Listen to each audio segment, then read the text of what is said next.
Wassalatu wassalamu ala rasulillah wa ala alihi wa ashabihi wa mawala amma ba'd. Al-babu tsani fil i'tiqad wa huwa ala darbaini khasin wa 'am. Fal khas an ya'taqida as-shakhsu madhhaba imamin mu'ayyanin ya'malu bi aqwalihi wa yatruku bi aqwalihi wa la yubali bi qawli ahadin غيره. أما العام فهو أن يعمل الشخص بالعزائم بأقوال جميع الأئمة لكن لا يأخذ برخصهم. Yang kedua setelah bicara tentang taubat, yaitu bicara tentang i'tiqad.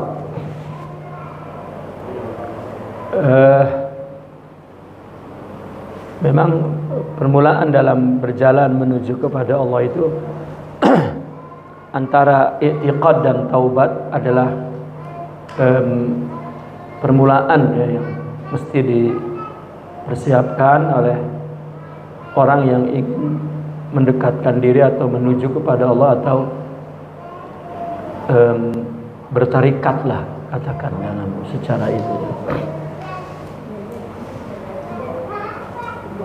Kalau cerita-cerita ulama dulu, ketika orang mau masuk tarikat itu, maka seorang mursyidnya akan mengatakan, ya, sebelum dia menerimanya sebagai murid, dia akan mengatakan sahih aqidatak, perbaiki akidahmu.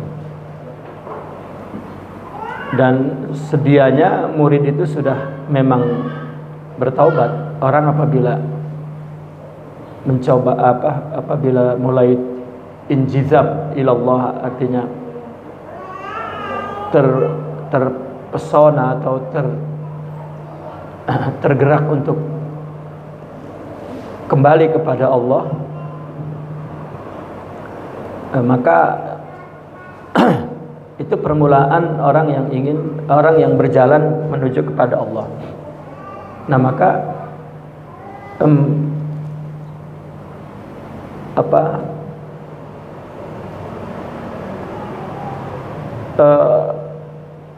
perbuatan yang mesti dia pikirkan adalah memperbaiki akidah. Suara nggak perlu, Pak. Suara Maka yang dia betulkan adalah bagaimana untuk memperbaiki akidah. Karena tasawuf pada permulaan itu memang langsung menyangkut akidah, ya, langsung menyangkut akidah, iman.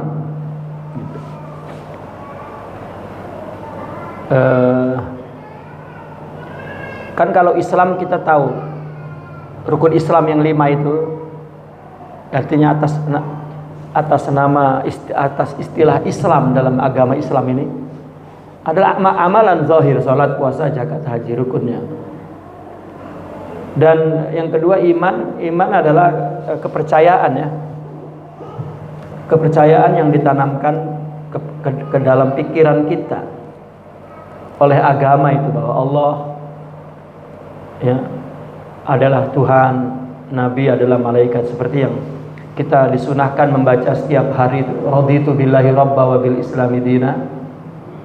Kita ridho Tuhan Allah sebagai Tuhan kita, Nabi sebagai Rasul. Nah, iman itu adalah kepercayaan itu. Nah, tasawuf tidak ada temanya, tajuk, ya, objeknya tidak ada. Ya, hanya tasawuf begini. Islam itu kan amal itu kan keluar dari iman, ya. Hanya iman yang pertama dia anut itu adalah sebuah informasi wahyu, ilmu. Nah, kemudian diolah, artinya diterima oleh orang itu, kemudian diamalkan. Amalannya itu Islam, ya, itu agama itu. Nah, ihsan ini, tasawuf ini hanya mengubah iman yang dangkal masih dalam pikiran ke dalam hati, maka disebut hakikat. Nanti amal ini Islam ini, amal ini bukan perintah pikiran, ilmu, tapi perintah hakikat, perintah rohani. Itu yang mereka menyebut ini berarti sudah perintah Tuhan. Atau ketika belum menjadi hakikat di dalam hati, ini masih bercampur dengan keinginan hawa nafsu. Orang berbuat baik berdasarkan dalil, hafal dalilnya, tetapi nafsu tuntutannya tuh. Nah, ini namanya belum bertasawuf gitu. Nah, tasawuf itu memindahkan iman yang dangkal kepada iman yang dalam. Iman pikiran kepada iman keyakinan dalam hati. Jadi tasawuf itu saja fungsinya.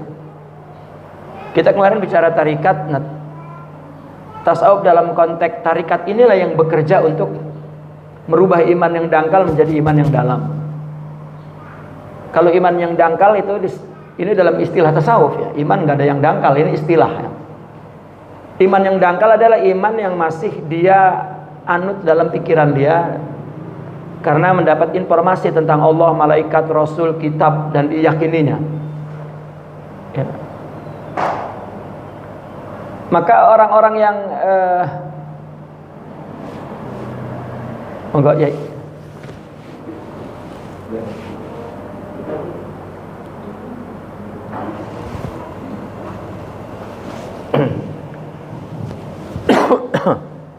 Maka orang-orang yang seperti orang-orang non-Islam masuk Islam kan, sering kita mendengar cerita mereka masuk Islam itu karena tertarik dengan surah Al-Ikhlas, Tuhan Tunggal, Tuhan Esa. Itu kan pikirannya itu ya. Kalau dalam konteks lain itu mindset gitu kan. Gitu, itu pikirannya. Menerima Tuhan Esa daripada Tuhan Trinitas. Maka karena dia mulai ragu dengan ini, maka dia terima Tuhan Esa, maka dia mulai anut. Nah, kita ini kan berbuat ini kan masih dalam tataran perintah pikiran. Makanya saya sering memberi contohnya, orang diabetes itu tidak boleh makan daging kambing. Begitu perintahnya dalam pikiran. Itulah informasi yang dia terima, dia anut, diyakini, diolah jadi mental, akhirnya jadi sikap dia. Kalau ada kambing langsung lari. Enggak. Padahal fakta yang benar berdasarkan ilmu yang sahih, justru sapi itu yang berbahaya, kambing tidak. Susah kan merubah itu. Nah, saya berhasil merubah bahwa kambing tidak, sapi bahaya.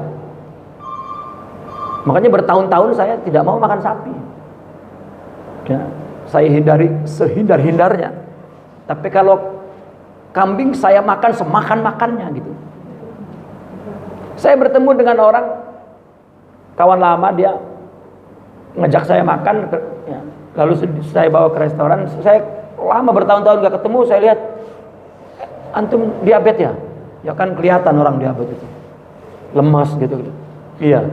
Dia bawa saya ke restoran. Dia pesan 2 saja makanan untuk dia itu, sayuran dengan sate kambing. Terus saya angkat jempol. Ketika kita cocok kan mindsetnya, wah saya juga sama. Saya nggak ada diabetes alhamdulillah, tapi menjaga untuk tidak diabetes maka saya menjauhi sapi. Gitu. Nah itu kan mindset tuh. Orang yang mindsetnya sapi, ya, mampir di restoran makan sapi lalu sakit, dia bilang ini orang pasti ngasih kambing sama saya katanya. Sampai begitu tuh. Ya. Artinya iman itu informasi tentang Tuhan ya, tentang rukun iman yang 6 lah diterima. Akhirnya dia anut. Ya.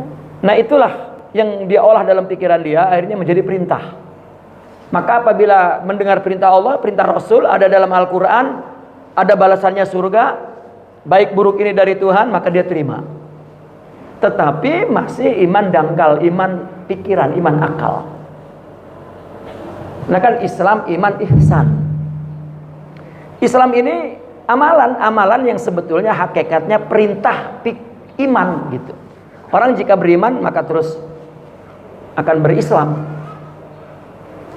Itu sebab dikatakan bahwa amalan yang keluar, amal-amal zahir, amalan ini artinya ibadah zahir, sholat, puasa, zakat, haji, berbuat baik kepada sesama dan lain sebagainya yang diperintah oleh agama itu dinamakan ibadah namanya. Ya, kan dinamakan ibadah. Kalau amalan yang bukan berdasarkan iman bukan ibadah. Sekarang orang kafir ikut sholat sama kita, dia tidak beribadah itu. Kenapa? Karena tidak beriman. Dia ikut-ikut aja seperti kita. Nah, gerakan kita disebut ibadah karena ini keluar dari iman itu, perintah iman. Namun iman dalam tataran akal.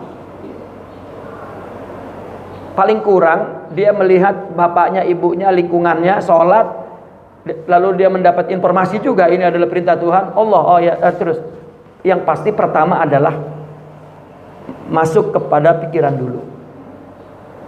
Nah, tasawuf inilah yang mengubah iman pikiran menjadi iman rohani.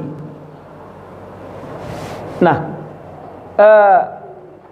manhaj yang merubah itulah yang disebut tasawuf dalam konteks tarikat. Itu. Makanya kan tarikat, sebetulnya orang bertarikat adalah orang yang sedang membetulkan yang tadi malam kita terangkan. Itu untuk apa? Untuk memindahkan iman berupa hakikat, bukan berupa informasi, berupa ilmu, tetapi berupa hakikat rohani. Kalau di-realkan akhlak sebetulnya. Kan Nabi bersabda begini, al-imanu bid'un wa sab'una syu'batan. Iman itu 70 sekian cabang. Syu'bah itu cabang yang mengakar ya, yang merambat, bukan cabang yang naik ke atas.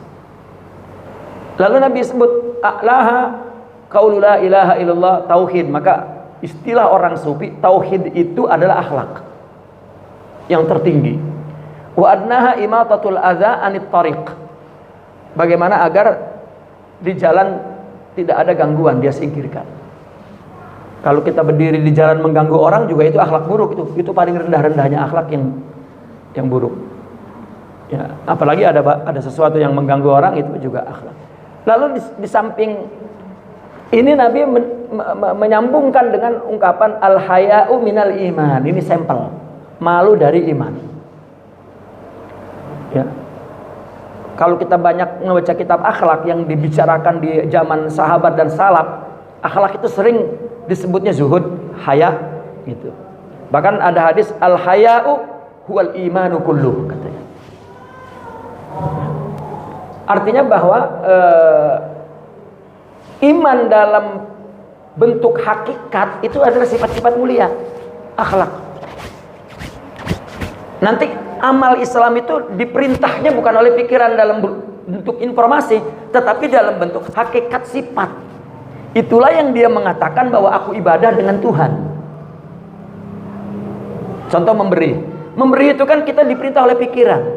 Karena dalilnya banyak sekali dan faedahnya luar biasa. Kalau kamu memberi, harta kamu bertambah. Nah, bertambahnya ini kembali kepada nafsu, hawa. Itu yang pikiran memerintah, beri, jangan takut. Ada dalilnya. Tetapi tasawuf merubah. Ya. Memberi ini bukan diperintah oleh pikiran akal, tetapi oleh sifat, yaitu dermawan. Nah, kalau sudah dermawan, nggak perlu membaca, memang duren baunya akan duren baunya gitu. Jadi zahir batin itu mustaqim. Makanya tarekat itu bagaimana agar orang itu istiqomah. Itulah istiqomah tuh. Zahir dan batin itu satu garis lurus. Ihdinas siratal mustaqim, siratal ladzina an'amta 'alaihim minan nabiyyina was-siddiqina was-syuhada was-salihin ulaika hasuna rafiqa. Nah, ini adalah orang-orang yang mustaqim, lurus. Aqim wajhak. Ya. Aqim wajhaka lillah. Wajah tauhidnya itu. Maka orang sufi ketika bicara pertama dalam perkata mereka taubat, akidah, sidik atau ikhlas. Itu pertama-tama yang perlu Ya. Ikhlas kan artinya ibadah karena Allah. Apapun istilahnya ada, atau menggunakan kata sidik. Sidik itu adalah betul-betul ya, jujur untuk Allah, bukan untuk yang lain. Ya, maka tiga inilah permulaan yang sering dibahas dalam tarikat. Karena bagaimana memindahkan iman berupa informasi ya menjadi satu hakikat ya, sifat yang hakiki di dalam jiwa. Selanjutnya Islam itu artinya amal itu dari sini, dari ikhlas, dari khusyuk, dari sabar, dari ridho ya, dari yakin gitu, dari tawakal, dari semua amal keluar, semua ibadah keluar dari ubudiyah, artinya istilah sentralnya ya. Nah itulah yang disebut, yang mereka mengaku orang-orang sufi. Orang-orang sufi kan mengaku kami adalah orang-orang yang jika ibadah nggak ada malas, nggak ada susah, nggak ada letih, nggak ada capek, nggak ada bosan, nggak ada. Karena ungkapan yang hakiki, ungkapannya bukan. Sama dengan seorang perempuan menikah dengan laki-laki yang tidak dia cintai, tapi dia mesti melakukan semua pekerjaan untuk suaminya. Berat sekali itu. Tapi kalau cinta, ya, malah dicari ada apa lagi bang? Mau apa bang? Gitu.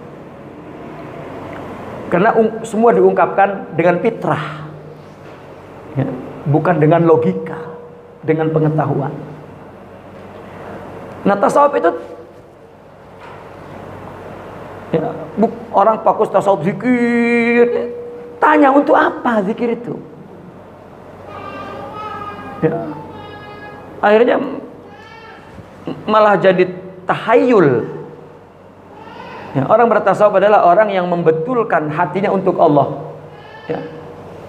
Sebetulnya yang dilakukannya adalah tadi mengubah iman sathi kepada iman amiq, iman akli kepada iman qalbi ruhi,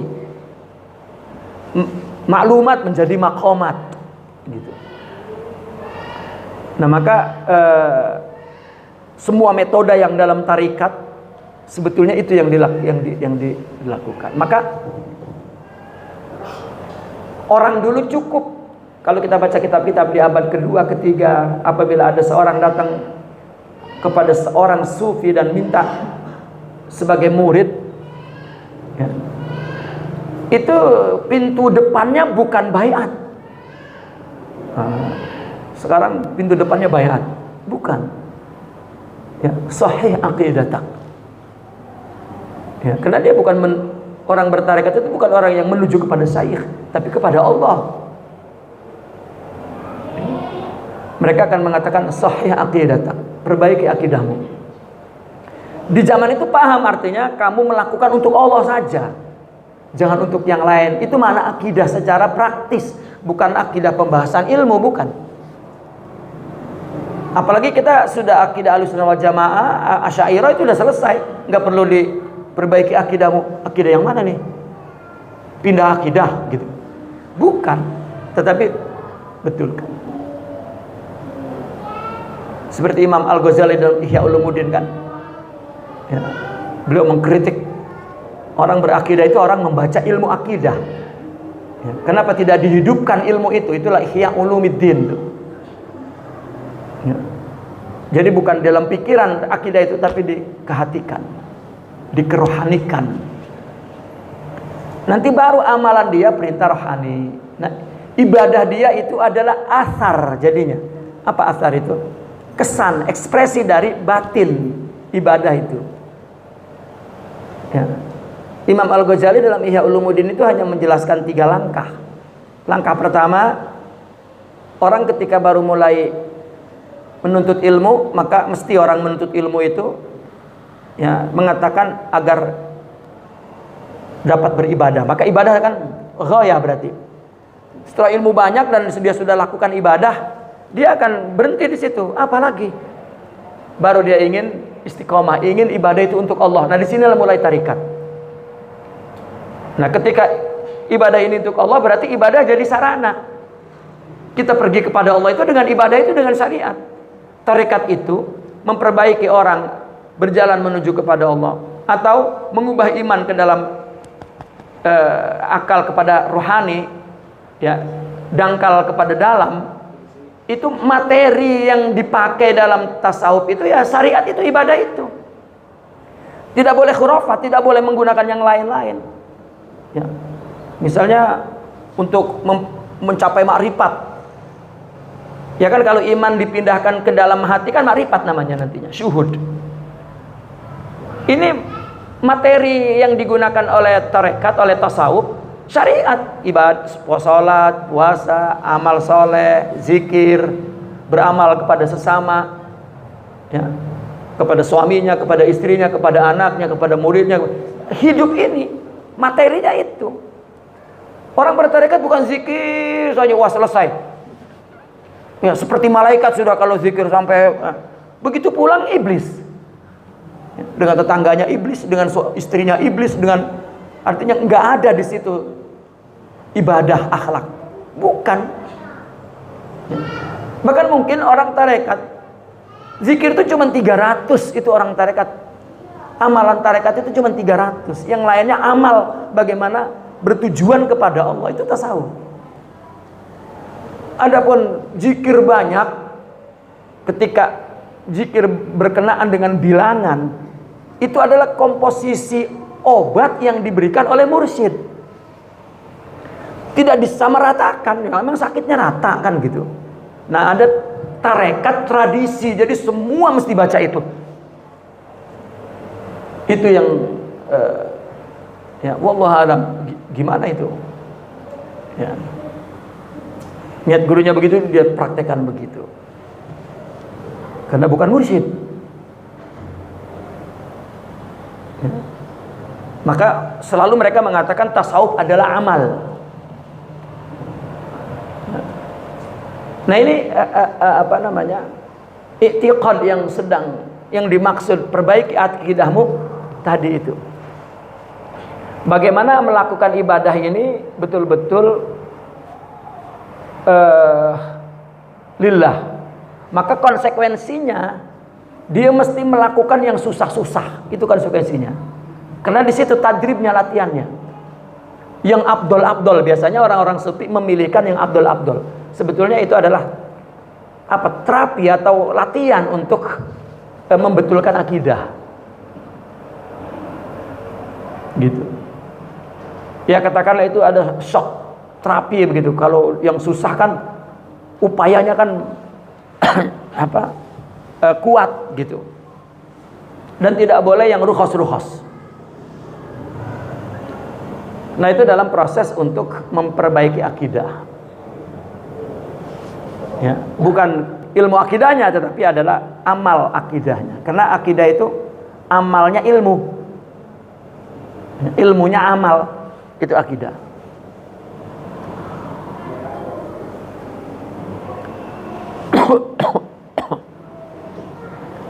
Jadi kesalahan orang bertarekat itu berzikir, di qasidah, udah, di baju seragamnya misalnya, udah, selebihnya tidak ada. Enggak ngebahas apa tema yang dibahas, apa sebetulnya yang dia lakukan secara hakiki sebagai pekerjaan tasawuf itu apa, tarekat itu apa. Nah, itu yang keliru. Makanya sampai 60 tahun pun dia bertarekat tidak jalan.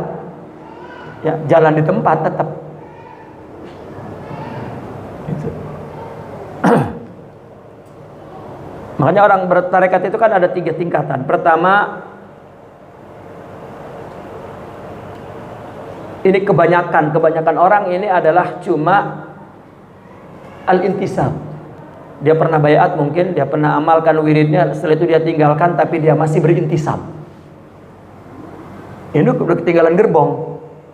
Nah, cuman mengaku saya tarekatnya itu. Yang kedua, dia komitmen dengan wirid-wiridnya yang dibaca. Tetapi ya, ikut wirid-wirid yang ada dalam tarekat itulah dibaca semua. Tetapi dalam praktek kehidupannya, ibadahnya tidak ada upaya untuk sidik, untuk ikhlas, untuk membetulkan tadi ini proses. Ya. Ini am. Nah, maka murid yang hakiki Dialah yang melakukan semua perjalanan tarekat itu. Dia sadar betul bahwa tarekat itu adalah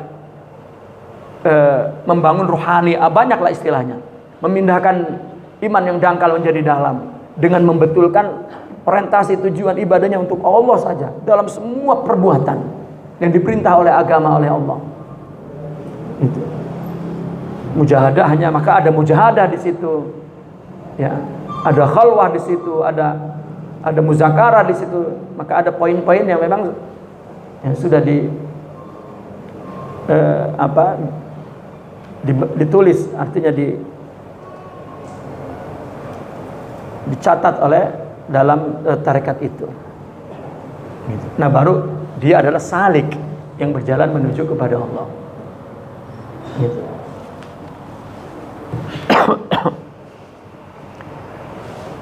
Nah, kemudian kita lihat ke buku. Maka bab kedua setelah taubat, al-i'tiqad. I'tiqad ini ada dua macam. Keyakinan ini ada dua macam. Pertama, ini yang khusus. Dia meyakini, seseorang meyakini mazhab imam tertentu, beramal dan meninggalkan dengan pendapat ulama itu, dan tidak peduli dengan pendapat imam lain. Ketika dia mau melakukan perbaikan akidah, maka ini dia di sini disebut khusus. Memperbaiki akidah bukan pengetahuannya ya, tapi amalannya. Maka dia mesti mengikuti satu imam, satu pimpinan, ya, artinya satu guru lah katakan, yang dia anut. Bagaimana ibadah itu kepada Allah seperti apa. Maka jangan mendengar pendapat yang lain dulu. Ini masalah i'tiqad. Ya, di dalam tarekat semua sama sebetulnya, bahwa akidah itu bukan hanya dengan dalil, ya, bukan hanya dengan burhan, tetapi tauhid itu atau akidah itu adalah dengan tazkiyatun nafas. Gitu. Orang yang membersihkan hatinya itu sebetulnya dia sedang membetulkan akidahnya, agar ibadah itu bukan menjadi khuzuz, menjadi untuk memenuhi jatah atau keinginan nafsu, bukan, tapi itu akidah secara praktis. Nah, dia mesti melakukan itu dengan satu pimpinan. Kalau mazhab udah Asy'ariyah, ya, ya. Mazhab Asy'ariyah.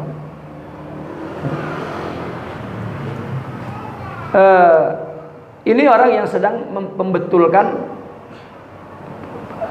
iktirabnya atau perjalanan yang menuju kepada Allah. Kalau untuk pengetahuan ya harus terbuka. Maka di bawahnya ammal am, adapun umum, an ya'mala sakhsu bil azaim bi aqwali jami'il a'immah lakin la ya'khudhu bi rukhsihim. Adapun umum, maka seseorang itu mesti melakukannya dengan azimah kepada pendapat-pendapat semua imam, namun jangan mengambil yang rukhas. Ya, adapun secara umum kita mesti mengambil pendapat beberapa ulama akidah. Kan ada ulama akidah ini kan ada ahli hadis, ada Asy'ariyah, ada Maturidiyah misalnya. Itu.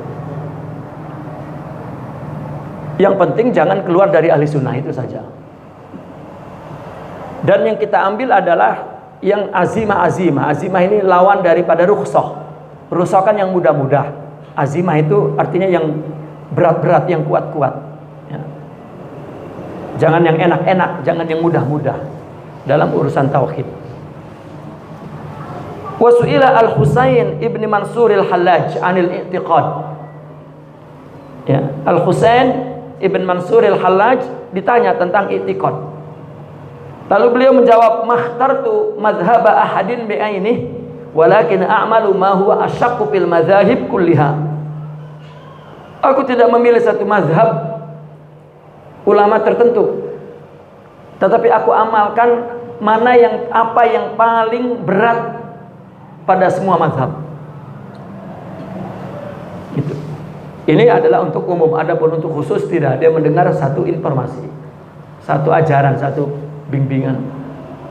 Falyakunil muridu ala i'tiqadis salaf min ahli sunnah. Ini yang pentingnya. Maka seorang murid hendaklah berada di atas i'tiqad akidah salaf dari ahli sunnah. Bari'an, ini bari'an ya, bukan bari'an. Bari'an anir rabdi. Ya, bersih dari rafad Syiah. Wal jabr, jabariyah. Wat tashbih, ahli tashbih. Wat tahdid, ya, orang yang membatasi Tuhan di mana, di tempat mana, di ya. Wat tajsim, dan menyamakan Tuhan dengan jisim, tajsim. Wala ta'anan ala salaf, dan jangan membenci para salaf soleh dahulu. Wala alal mazahib kuliah, dan tidak juga kepada semua mazhab. Artinya secara pemikiran akidah kita mesti ahli sunnah ya, dan imam ahli sunnah meskipun itu Asy'ariyah, secara tafsil kan kita akan dapatkan ulama-ulama di bawah ahli sunnah yang berbeda pendapat gitu. Ada yang longgar, ada yang ketat. Nah, maka secara umum kita mesti cari yang ketat gitu. Nah, adapun secara khusus dia harus mengambil satu bimbingan ya, bagaimana membetulkan ibadah ini untuk Allah. Ya, ini i'tiqad. Kemudian al-babus salis, dan yang ketiga, bab ketiga, yaitu ikhlas.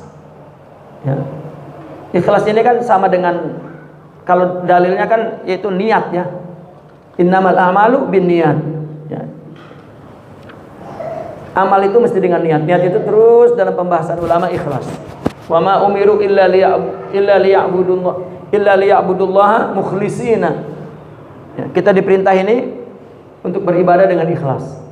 Ikhlas ini bagian daripada upaya menuju kepada Allah. Ya, dan itulah tasawuf dalam konteks tarikat itu. Ya, bagaimana ibadah itu murni untuk Allah saja. Qala Allah Ta'ala, ala lillahid dinul khalis. Ya. Ketahuilah bahwasanya Allah memiliki agama yang mulus, agama yang murni.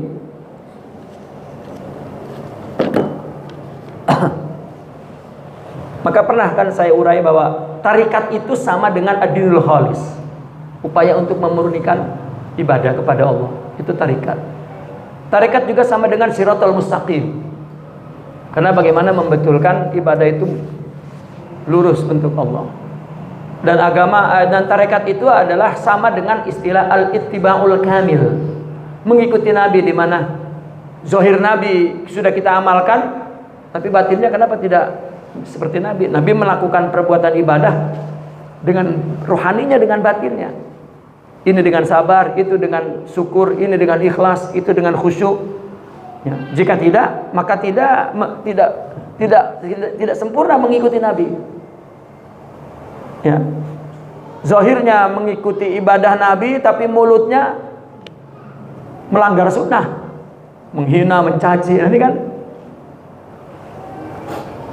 Nah, maka tarekat itu merubah itu. Maka tarekat itu identik dengan ad-dinul khalis, al-ittiba'ul kamil, siratal mustaqim. Artinya dalam rangka menuju ke sana. Wa qala wa ma umiru illa liya'budullaha mukhlishina lahuddin. Tidaklah mereka diperintah melainkan menyembah Allah dengan ikhlas. Ya. Mentaatinya semata-mata karena agama, karena menjalani agama.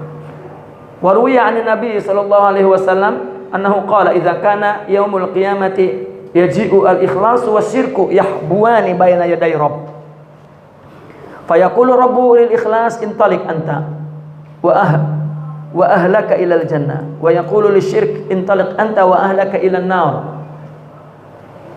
Diriwayatkan dari Nabi bahwa di hari kiamat nanti ikhlas dan syirik datang, kedua-duanya merangkak ke depan Allah, di depan Allah. Lalu Allah berkata kepada ikhlas, pergilah engkau wahai ikhlas dengan golongan-golonganmu ke surga. Kemudian berkata kepada syirik, pergilah engkau dengan golongan-golonganmu, orang-orangmu ke neraka. Artinya ikhlas ini ibadah kepada Allah, syirik ini ibadah kepada selain Allah. Maka syirik kan ada dua. Ada syirik yang nyata, itu orang non-Islam. Nah, yang Nabi takutkan kepada kita ini syirik yang khafi. Ya. Yang Nabi takutkan itu syirik khafi. Maka kata Nabi diungkapkan asyirkul khafi, syirik yang halus itu akhfa min zabibin namlati ala safa. Syirik yang halus itu lebih halus, ya, dari zabibin naml. Apa itu?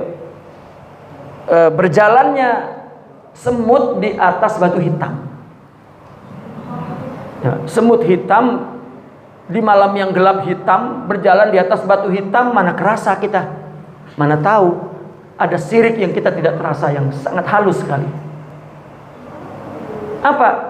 Kita merasa berbuat baik berdasarkan dalil yang benar, cara ibadah yang benar, tapi bukan untuk Allah. Itu syirik khafi. Ya. Untuk apa ya? Untuk memenuhi apa yang menjadi keinginan tubuh ini, nafsu ini. Nah, tasawuf itu merubah agar ibadah itu untuk Allah. Karena memang kita belum bisa untuk Allah. Dan orang yang ibadah untuk Allah adalah orang yang sempurna rohaninya.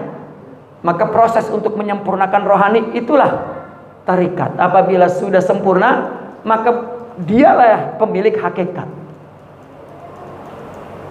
Itu.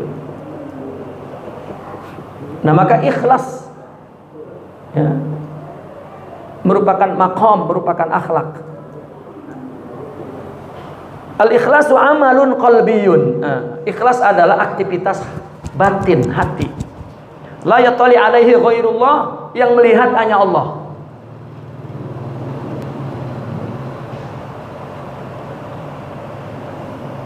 Wa huwa an ta'budallaha bikulliyatika wa la tusyarik fihi ghairah. Ikhlas adalah engkau beribadah kepada Allah total, bikulliyatik, dengan keseluruhanmu, dengan totalitasmu. Bukan hanya pergerakan tubuh, pikiran, hati. Ya kan ada anak kecil, anak-anak kita suruh nyapu tuh, anak umur 4-5 tahun, anak kecil lah, suruh nyapu, sementara dia pengen main. Emaknya paksa nyapu dulu, tapi pikirannya itu tidak disapu, pikirannya mesti di mainan. Hatinya marah dengan ibunya, tapi dia nyapu. Ya nggak bakal sempurna pekerjaannya itu. Ya. Kecuali kata ibunya, nanti aku kasih uang. Wah, baru fokus. Kita ini fokusnya kepada tuntutan nafsu itu. Mau ngapain aja. Ya. Tuntutannya itu. Nah, tasawuf ingin menghapus itu. Ya, maka mula-mula ikhlas, sidik, muraqabah, dan itulah tarikat. Jadi tarikat itu seluruh hidupnya itu mau dirubah. Tawajuhnya, kiblatnya ke Allah itu. Dan sebenarnya bukan dengan bilangan zikir yang banyak, bukan. Ya. Tetapi dengan memurnikan amal walaupun sedikit. Malah kita dengar orang-orang sufi dulu, ulama-ulama dulu, yang gak usah banyak-banyak, amal sedikit asal karena Allah. Hatta ilmu dibilang begitu juga. Gak usah banyak-banyak, ilmu sedikit, yang penting diamalkan. Orang-orang kemudian, orang-orang tarekat salah tangkap. Gak usah banyak-banyak ilmu, yang penting Allah. Makanya bodoh-bodoh semua akhirnya. Ya, minta maaf sayang. Karena ada salah memahami slogan-slogan yang ada di dalam tasawuf dan tarikat. Malah kalau untuk ilmu, Allah itu masih kulit, saya udah tulang. Ya. Tulangnya keropos pula tuh. Ya. Ada dagingnya, diabetes lagi dagingnya, udah kacau itu. Tidak. Ya. Orang yang paling cinta ilmu itu tasawuf. Itu sebab orang sufi punya silsilah ilmu yang tidak terputus. Bukan hanya tarekatnya, silsilah ilmunya, hadisnya, fikihnya.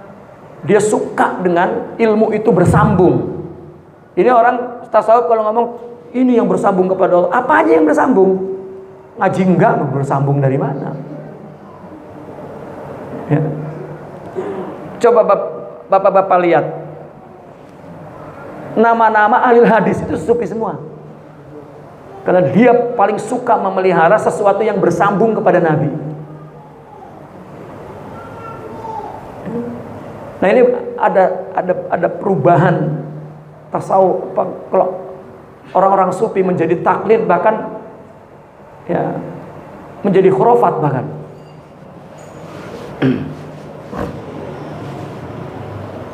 Qala Allah Ta'ala wa la yusyrik bi ibadati rabbih ahada. Janganlah kamu menserikatkan dalam menyembah Allah kepada apapun, siapapun. Enggak boleh. Waqila, dan ada yang mengatakan ikhlas adalah tasfiyatul amali min kulli syaubin. Ya. Bahwa ikhlas itu adalah penjernihan amal dari setiap campuran apapun, enggak ada campur, enggak ada, murni Allah. Dan ini upaya bertarekat ini. Waruya an Abi Abdurrahman As-Sulami qala sami'tu Ali ibn Sa'id wa sa'altuhu 'anil ikhlas. Diriwayatkan oleh Abi Abdurrahman As-Sulami. Ini tokoh sufi, seorang mufassir, dia punya kitab tafsir Isyari. Dia asalnya seorang faqih. Aku mendengar Ali bin Sa'id dan aku bertanya kepadanya tentang ikhlas kepada Syekh Ali. Kemudian qala, maka Syekh Ali jawab, sa'altu Ahmad ibn Bashar. Aku juga bertanya dulu dengan Imam Ahmad bin Bashar tentang ikhlas.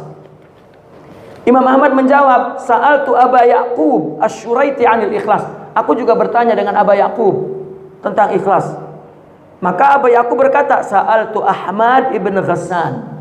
Aku juga bertanya kepada seorang ulama, Ahmad ibn Ghassan tentang ikhlas. Qala, dia pun berkata, sa'altu Ahmad ibn Ali Al-Hujaimi 'anil ikhlas. Aku bertanya kepada Ahmad ibn Ali Al-Hujaimi.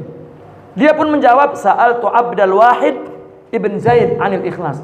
Terus bersambung. Wa qala, dia pun menjawab, sa'altu Al-Hasan Al-Basri 'anil ikhlas. Aku juga bertanya kepada Imam Hasan Al-Basri. Makin sampai kepada tabi'in tuh. Qala, Imam Hasan Al-Basri menjawab, sa'altu Hudzaifah 'anil ikhlas.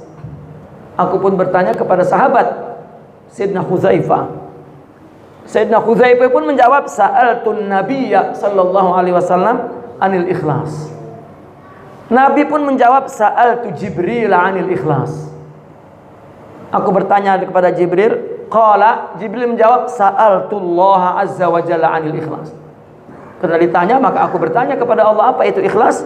Qala, Allah menjawab, ikhlas huwa sirrun min asrari.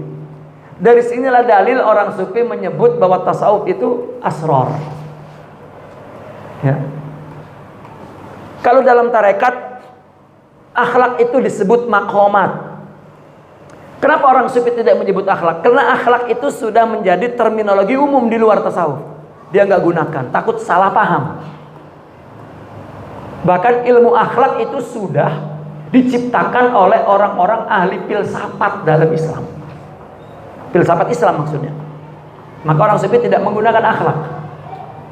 Kan ada aja orang, sebetulnya nggak ada tasawuf, ya sebetulnya akhlak. Iya Pak, memang betul. Coba baca ke kitab-kitab, isinya akhlak. Cuman terminologi, karena itu ilmu. Ya. Tasawuf ada sudah jadi sebuah ilmu tuh. Ya. Tidak bisa diingkari, sudah itu sudah ijtima' ya, para ulama. Dan ada lagi yang menyebut tentang makomat itu adalah nur. Ada dalilnya. Ya, ada lagi yang menyebut asrar, sir. Sabar sir, ikhlas sir, ridho sir, khusyuk sir. Ya. Tawakal sir, semua sir. Sesuatu yang tidak nampak, ada dalam batin. Berupa maknawi, sifat, itu sir. Gitu.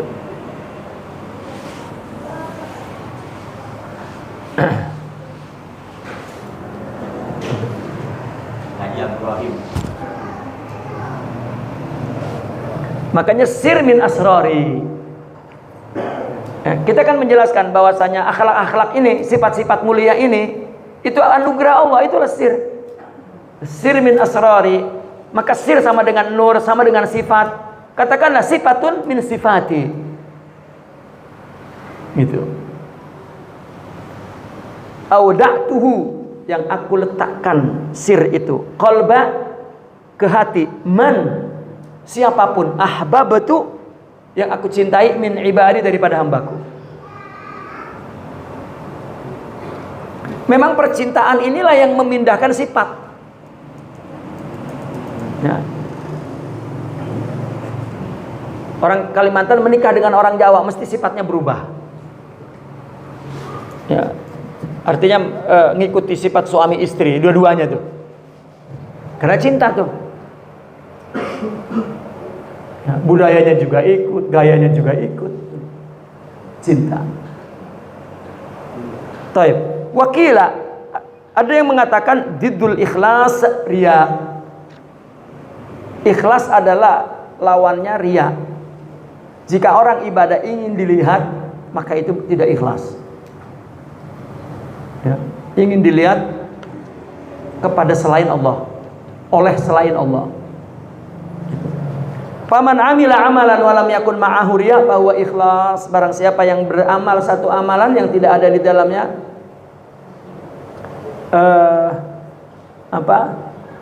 riya, maka dia ikhlas. Pak, kitab. Palhasil, kesimpulannya apa? Annal ikhlasa amalun yanqati'u an-nadharu fihi an ghairillahi ta'ala. Ini kesimpulannya ini. Ikhlas adalah satu amal yang terputus pandangan dari selain Allah kepada amalnya. Dia nggak mau dilihat orang. Nah, makanya orang-orang ikhlas ini, ketika seorang salik, ya, seorang mutasawwif di dalam tasawuf, dia sedang membangun sifat ikhlas, maka banyak kisah-kisah para wali yang sedang, wali artinya wali ini permulaan, ya, seorang, ya kan orang apabila masuk tarekat itu sebetulnya dia masuk kepada wilayah Allah, dia ingin Allah yang mengendalikan. Maksudnya ingin Allah yang mengendalikan itu, dia ingin mempunyai anugerah yang Allah berikan, sifat-sifat mulia itu, nanti sifat-sifat itu yang aktif, yang memerintahkan hidup amal itu maksudnya wilayah Allah. Itu wali. Jadi wali jangan yang aneh-aneh. Ini kalau wali makan apa dia? Makan nasi lah. Ya. Ini wali terbang. Ya.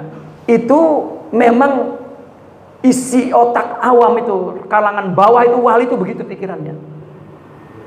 Ya. Karena ketika pembahasan dalam kitab-kitab yang tinggi, malah mereka itu malu kalau Allah jadikan dia untuk menjadi tampilan keluar biasaan. Ngapain ada Allah saya dipakai gitu. Seperti wali misalnya dibuka hatinya untuk kasab, melihat isi hati orang, itu malah makin malu.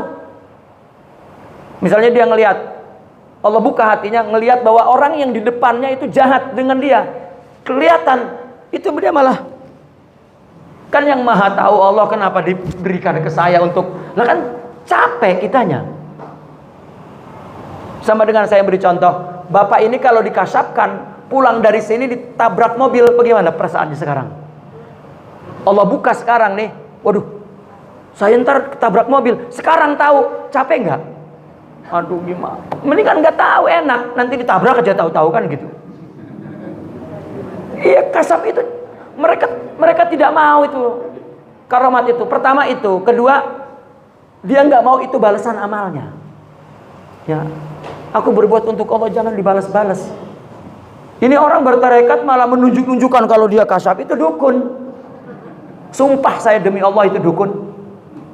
Meskipun muridnya berjuta-juta, tidak bisa. Tasawuf itu harus murni lillah. Ya, akidah, tauhid. Ya. Dan mereka itu kalau juga kasap nggak perlu, malah malu. Coba sekarang secara syariat ada aurat orang terbuka, Kalau orang yang beriman apakah melihat begini apa begini? Lah kan keburukan orang itu kan tidak mau diketahui orang. Itu kan aurat. Malah lah kan menyakiti, tidak ada wali menyakiti orang. Ya. Sampai kita takut-takut, waduh kebaca. Nah, emang nenek sihir yang ngelihat di bola sihirnya tentang perilaku orang? Tidak ada. Mereka orang-orang yang beradab kepada Allah dan tidak mau mendahului perbuatan Allah. Ya. Mereka orang-orang yang kasar itu makin merah mukanya kalau dia tersingkap, makin malu, malah makin sayang dengan dia, makin untuk tidak membuat dia terasa kalau dia buruk. Mestinya begitu, dan itulah cerita-cerita para wali dulu. Ya. Kecuali memang digunakan untuk orang yang ingkar, untuk orang yang ya. Itu pun mungkin setelah itu mereka menangis, takut. Coba baca kisah-kisah karomat para sahabat, pada nggak mau. Ya, untuk apa? Orang hamba ini. Nah, orang yang masuk tarekat itu wali dalam arti dia ingin Allah yang menanggulangi. Karena kalau Allah yang menanggulangi ringan, menghadapi musibah Allah kasih sabar ringan. Maknanya Allah yang menanggulangi, dikasih ridho ringan. Ya, ini kita sendiri yang mau menangani, Allah meninggalkan kita udah capek. Gitu. Nah, orang bertarekat adalah orang yang ingin menjadi waliullah, orang yang ditangani oleh Allah. Wa huwa yatawallas shalihin. Allah lah yang menangani orang-orang yang patut untuk ditangani, untuk ditanggulangi. Ya. Nah, maka kisah-kisah ikhlas orang-orang sufi itu sampai ibadah itu nggak mau ketahuan orang sama sekali, sampai orang menganggapnya itu bukan hal ibadah karena nggak kelihatan orang. Itu masih permulaan itu. Kan banyak kisah-kisah seorang suami puasa 30 tahun itu istrinya nggak tahu. Karena pagi pergi, abang mau kerja neng, gitu. Pergi dia, pulang udah malam, udah waktu maghrib. Tanya, sudah makan bang? Sudah. Ya, tapi abang mau makan lagi di sini. Padahal itu baru makan tuh. Ya, kenapa? Aku ibadah untuk Allah. Istri pun tak tahu. Qiyamul lail. Ya nunggu istrinya udah nyenyak baru dia sholat. Ya. Ada yang 15 tahun dia mulai istrinya nggak tahu. Itu dalam proses untuk membetulkan ibadah itu untuk Allah. Sehingga mereka digelari, dianggap sama dengan wali malamati kan? Ya, malamati atau mulamati. Wali-wali yang disebut gelarnya malamati itu adalah wali-wali yang mastur yang tertutup. Nah, ini mastur kecil, artinya wali kecil, malamati kecil, ini adalah orang-orang yang sedang memperbaiki ikhlas. Ya. Nah, inilah mula-mula orang bertasawuf. Kemudian al-babur rabi' fil mahabbah. Nah, seolah-olah Imam Ibn Arabi ini setelah taubat ikhlas mahabbah. Begitu. Kalau dalam Ihya Ulumuddin setelah taubat zuhud dan kemudian ubudiyah. Sama saja, itu istilah saja sebetulnya. Qala Allah Ta'ala yuhibbuhum wa yuhibbuna. Allah berfirman, Allah mencintai mereka dan mereka mencintai Allah. Dari ayat ini bahwa percintaan kepada Allah itu dimulai dengan Allah dulu, baru kemudian kita. Karena teorinya cinta itu begini. Sekarang ini kan bicara tentang rohani ini kan. Cinta ini cinta rohani, bukan cinta fisik. Sekarang kita mundur kepada cinta tubuh, cinta fisik. Cinta fisik ini cinta kepada orang. Kalau cinta rohani itu cinta kepada di belakang makhluk, yaitu Allah. Tapi kalau cinta tubuh ini cinta kepada yang di depan Allah ini, artinya di depan kita, yaitu makhluk. Laki kepada perempuan itu cinta fisik, cinta nafsu, cinta hawa, cinta hayawan, cinta materi, cinta tubuh. Itu. Nah, percintaan pun itu tidak bisa kalau tidak dimulai. Ya. Sebetulnya kalau kita manusia, laki dan perempuan, kan ada dua itu. Ya, ada dua. Kenapa saya bilang ada dua? Nanti ketika kita mencontohkan cinta kita kepada Allah tunggal. Nah, sekarang kita kepada makhluk ini ada dua, tetap cinta itu tunggal. Begini. Pertama, cinta yang tumbuh dari tubuh ini itu hanya mampu mencintai diri sendiri. Cinta yang tumbuh dari tubuh ini itu hanya mampu cinta kepada diri sendiri, nggak bisa ngelewatin diri dia, enggak. Kita ini tidak mampu mencintai orang lain selain tubuh kita.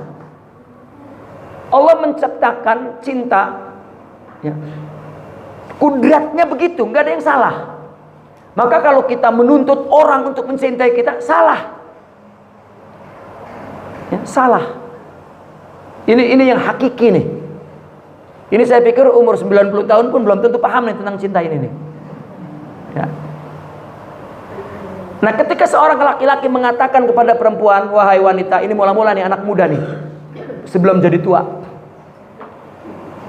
aku cinta padamu, gitu. Itu bohong.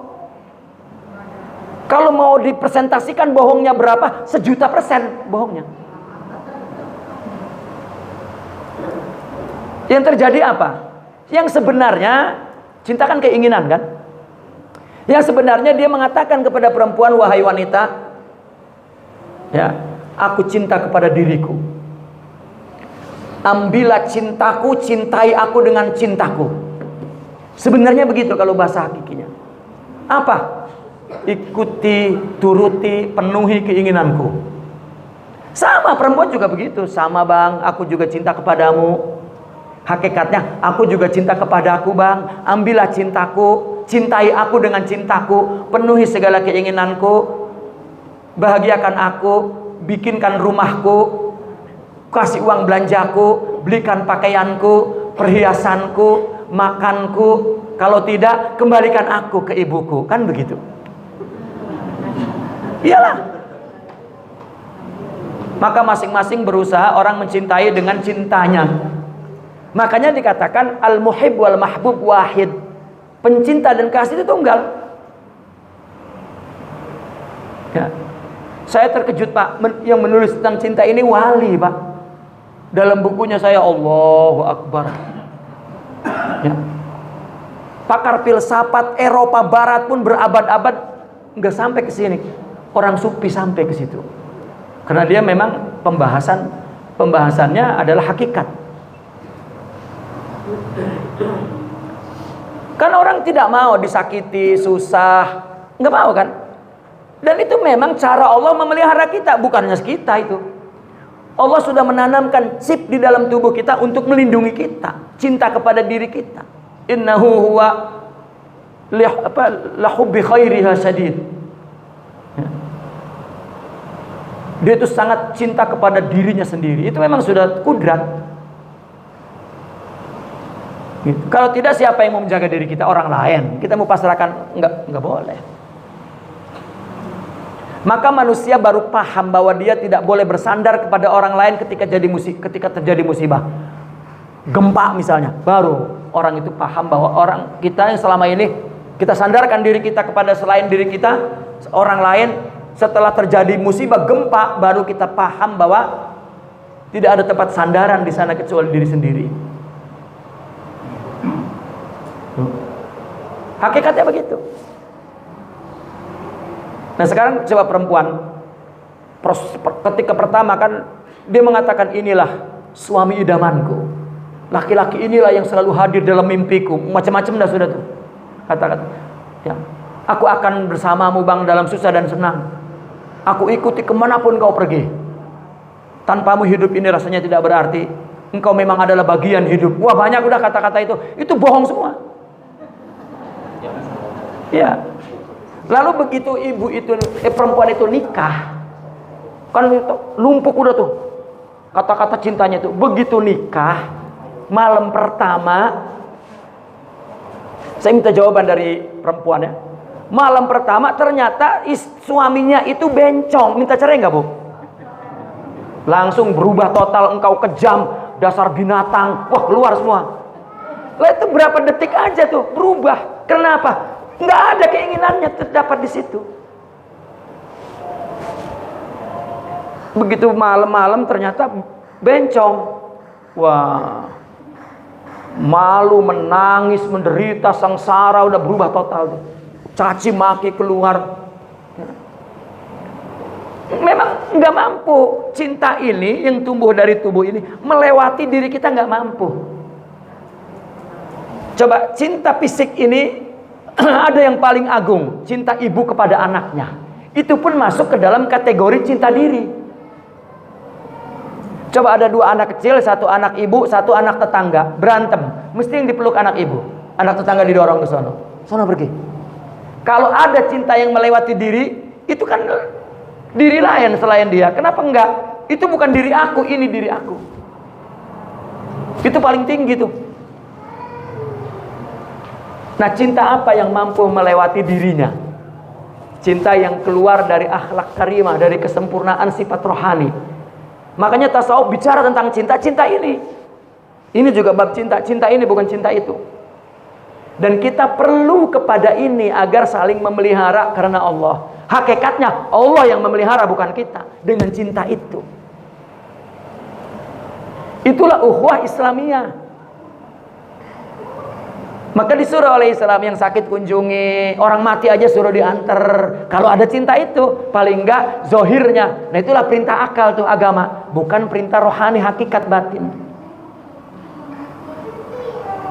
Gitu.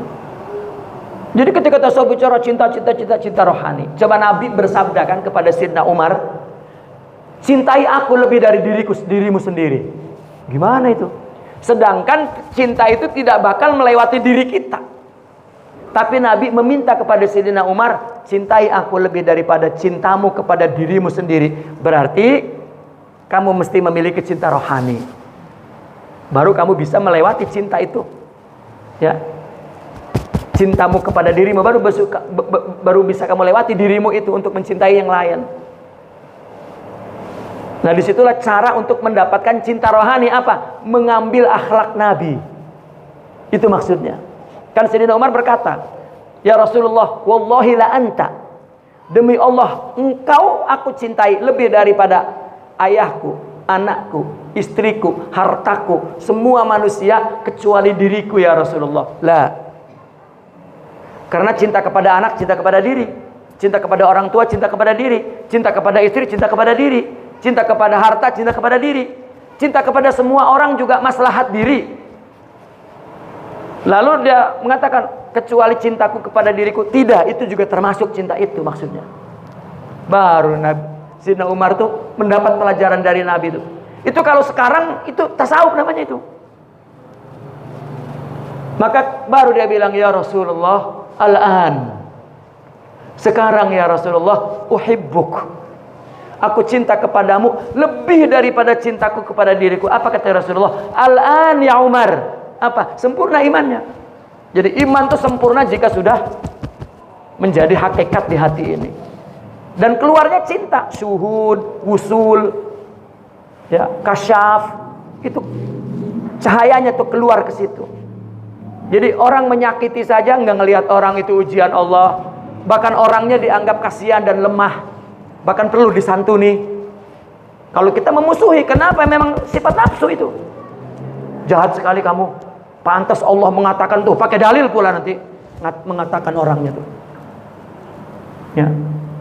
Pada giliran dia yang melakukan itu, enggak, kalau saya itu karena terus memberi alasan. Nah, inilah al-mahabbah. Dan mahabbah ini dari Allah. Jika Allah mau memberikan mahabbahnya, maka dapat. Makanya ikhlas tadi itu adalah rahasia yang Allah berikan kepada hamba yang dia cintai. Karena kalau cinta itu memberi. Nah, nanti apabila kita memiliki sifat-sifat mulia Allah, yang disebut akhlak, maqamat, hakikat, nur, asrar, ya, maka kita mencintai Allah dengan cinta Allah. Sebetulnya kan teorinya sama.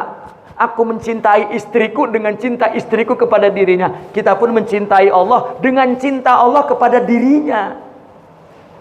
Cuman bedanya kita dua, kalau Allah tunggal, kita dengan Allah itu. Itulah orang sufi pada saat itu mengatakan, ana anta.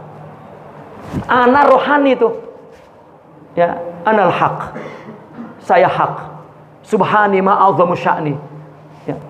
maha suci aku dan alangkah sucinya aku. Dia bercerita tentang hakikat ruhiyah Tuhan itu. Itu bahasa cerita. Ya, uslubul hikayah katanya. Bagi orang yang fana. Ya. Nah inilah al-mahabbah. Maka mahabbah itu yuhibbuhum wa yuhibbuna. Allah memberi cinta kepadamu, maka engkau akan mencintai Allah dengan cinta itu. Yang kedua, in kuntum tuhibbunallah fattabi'uni yuhibbukumullah. Barusan kita sudah ceritakan. Apa penjelasannya in kuntum tuhibbunallah itu?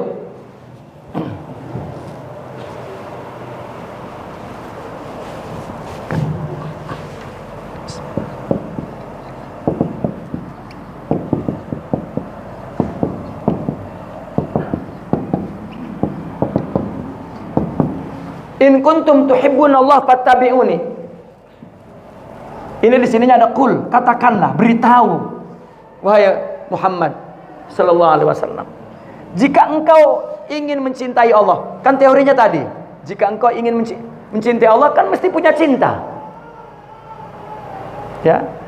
Seolah-olah engkau tidak punya cinta. Jika engkau ingin mempunyai cinta Allah, yang engkau cintai Allah dengan cinta Allah, fattabi'uni, ambil di sidna Muhammad sallallahu alaihi wasallam berupa akhlak.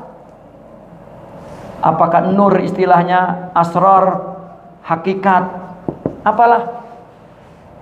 Ada asrar Muhammadiyah, anwar Muhammadiyah, hakikat Muhammadiyah. Karena apa? Orang sufi memberikan istilahnya dengan insan kamil. Rohani apabila sempurna akhlaknya semua, namanya al-insanul kamil, manusia rohani itu. Mereka meyakini bahwa insan kamil itu nama aslinya pemiliknya Muhammad sallallahu alaihi wasallam. Ya. Berupa sifat, berupa ruh. Dialah pemilik aslinya itu. Makanya orang sufi menyebutnya Nur Muhammadi, akhlak yang ada dalam dirinya. Bahkan mereka mengatakan ketika ditanya oleh seorang murid, seorang sufi, apa yang kau rasakan ketika engkau sempurna memiliki akhlak? Rasa Muhammad. Ya, jadi seperti saya membayangkannya begini, bagaimana ya rasa Muhammad? Ya, karena kita bukan wali, jadi nggak tahu rasa Muhammad bagaimana. Saya ilustrasikan, seperti anak-anak ini kan belum jadi bapak, bisa nggak ngerasakan bapak? Bapaknya namanya Ibrahim, dia sebut bapak itu Ibrahim. Padahal Ibrahim itu baju bagi sifat bapak. Bapak yang pertama adalah Nabi Adam. Ya, itulah bapak asli itu, karena nggak ada bapak lagi sebelum itu. Setelah itu sifat-sifat bapak akan pindah ke setiap orang pada gilirannya. Ya, kita sebut nama bapak Ibrahim, bapak kita. Ya artinya nama bapak ayah kita nama Ibrahim itu cuman baju untuk sifat bapak. Mereka akan paham kebapaan itu kalau pada gilirannya jadi bapak. Anak-anak ini nanti begitu udah jadi bapak baru dia paham. Oh, patut bapak dimarah emak manggut-manggut. Paham aku. Waktu kecil dia protes kan. Wah, bapak ini goblok ya. Dimarah emak diam saja. Laki-laki apa tuh? Ya. Begitu dia jadi bapak dimarah emak. Ibrahim. Aduh. Ya. Padahal sifat bapak yang dia punya, jadi rasa Ibrahim itu kuat banget. Itu kalau betul lah itu ilustrasi itu. Karena gimana itu caranya? Wali itu penuh sifat Nabi itu di dalam dirinya, maka dia ya. Bahkan kata Sidna Abul Hasan Syazili, kalau aku lupa Nabi sedetik saja, khianat rasanya aku di agama ini. Ya. Kita entah apa namanya kita kalau ya. Nah ini maka mengikuti Nabi inilah untuk mengambil jalan cinta. Kalau sudah ngikuti Nabi kata Allah, yuhibbukumullah, baru aku berikan cintamu kepadaku. Yuhibbuhum wa yuhibbuna. Kalau sudah punya, maka dapat dia punya cinta di rohani. Baru dia bisa memelihara siapapun. Melihara istri, melihara anak, melihara tetangga, memelihara tetamu, memelihara murid, memelihara anak buah. Dia berkhidmat kepada Allah, bukan itu semua.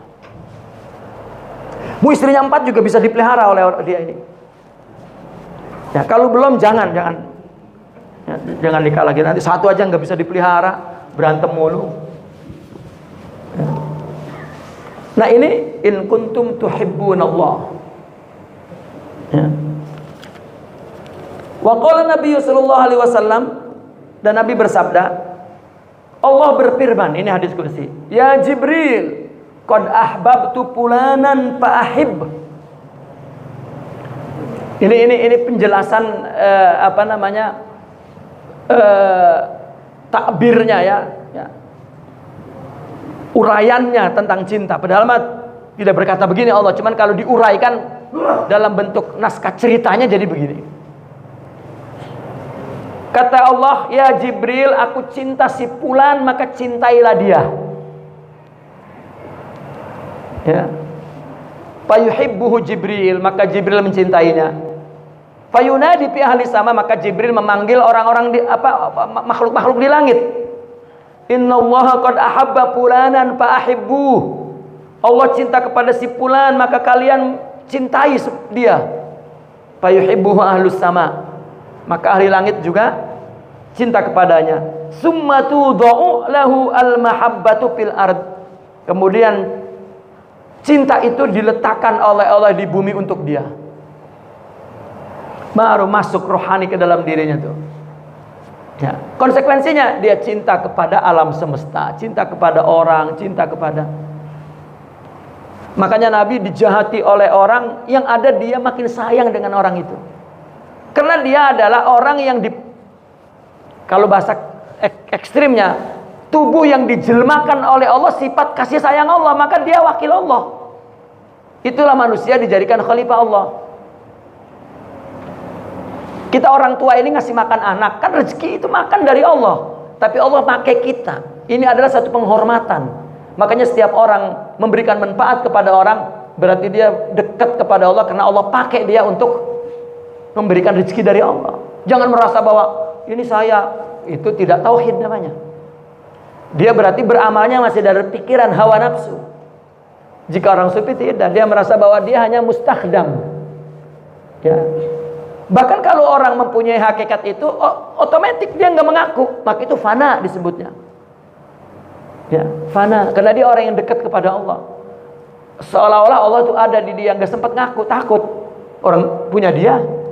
Hatta dipuji juga malu dengan Allahnya. Kenapa nggak puji Allah?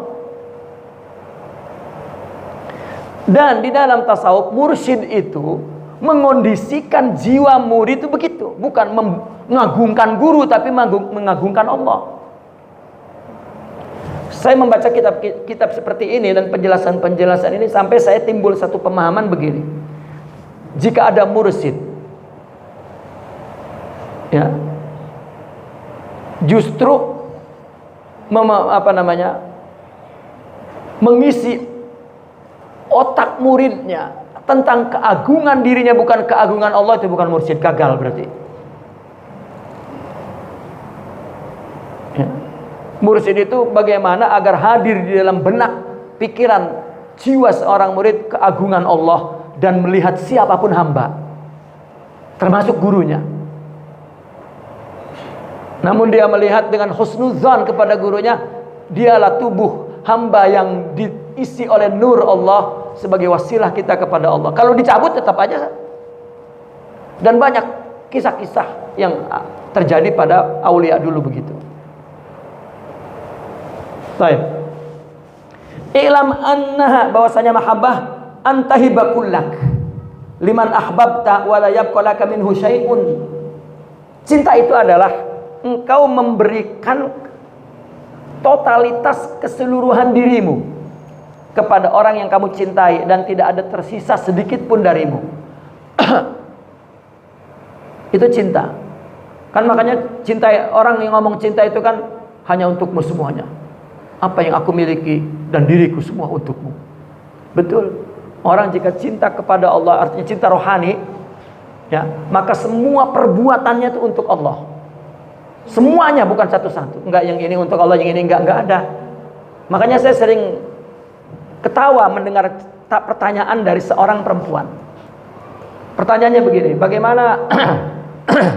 bagaimana Pak Kiai antara membedakan cinta suami dengan cinta Allah? Ini saya takut cinta suami lebih nih daripada cinta Allah. Itu Aduh, ya. Dia menganggap cinta kepada Allah juga cinta seperti suami, bukan. Justru orang yang cinta kepada Allah makin cinta kepada suami.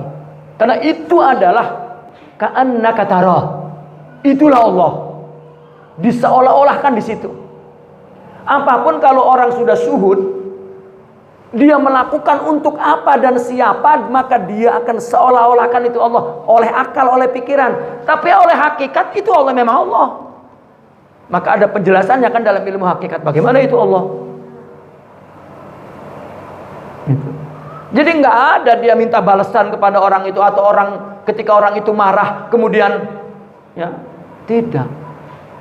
Allah itu sebab orang yang dicintainya dipelihara banget oleh Allah melalui dirinya. Nah, ini namanya mahabbah.